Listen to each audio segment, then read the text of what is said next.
নমস্কার সবাইকে, কেমন আছেন আপনারা সবাই? আশা করি আপনারা সবাই ভালো আছেন। আর আপনারা দেখছেন আরেকটা নতুন ব্লগ ডেইলি পাঁচালিতে। আজকে আমি আপনাদের সাথে নজরুল রবীন্দ্র সন্ধ্যার কিছু মুহূর্ত শেয়ার করে নিচ্ছি। আমি জানি আমাদের শিলচরে যারা আছেন খুবই খারাপ সময়, দুর্যোগের মাঝখান থেকে দিন যাচ্ছে, কিন্তু এই খারাপ সময়ের মধ্যে তো নিজেদের ভালো রাখতে হবে, তাই না? তাই একটু চেষ্টা করছি আপনাদের রিফ্রেশ রাখার। এবং আমি যেহেতু শিলচর থেকে বাইরে, এই সময়টা আপনাদের পাশে দাঁড়াতে পারছি না, সত্যি খুব খারাপ লাগছে। আমি নিজেও খুব অসহায় ফিল করছি, কারণ এতদিন হয়ে গেছে কাজে কর্মে ফিরতে পারছি না। সব কিছু মজা করারও তো একটা সময় থাকে, তাই না? এখন একটু বেশি হয়ে গেছে। যাই হোক, খুব তাড়াতাড়ি আপনাদের মাঝে ফিরে আসবে। একটু জলটা কমে গেলে যতটুকু পারি মানুষের পাশে দাঁড়ানোর চেষ্টা করবো। তবে এই ভিডিওটা আপনারা এনজয় করুন। দেখিলাম আপনার রূপ, চিনিলাম আপনারে আঘাতে আঘাতে, বেদনায় বেদনা। সত্য যে কঠিন, কঠিনের ভালোবাসি না, সে কখনো করে না বঞ্চনা। সেই পর্যায়ে আমরা পৌঁছে গেলাম যে এত সুন্দর আফটার সাচ লং টাইম সেই রবীন্দ্রনাথের লেখা সেরা 10টি নাটক এই বইটি থেকে নেওয়া একটি ছোট নাটক রোগীর বন্ধু।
আমাদের সামনে আমাদের দুজন এবিসিএস এর দুজন সিনিয়র সিটিজেন দুজন আসছেন সমবেত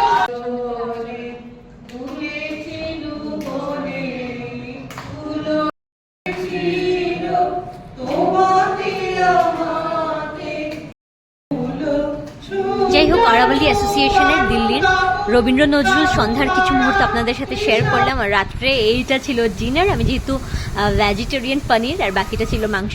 যাই হোক, খুব ভালো সময় কাটালাম। এখন তো সবই স্মৃতি, ভালো স্মৃতি নিয়ে বাড়ি ফিরে আসি, শুধু জলটা কমার অপেক্ষা। তারপর আবার ফিরে আসবো আমার প্রিয় ঘর শিলচর। আপনাদের সবার সাথে আবার দেখা হবে খুব তাড়াতাড়ি। আপনারা সবাই ভালো থাকেন, সুস্থ থাকেন। দেখা হচ্ছে আবার পরের ভিডিওতে।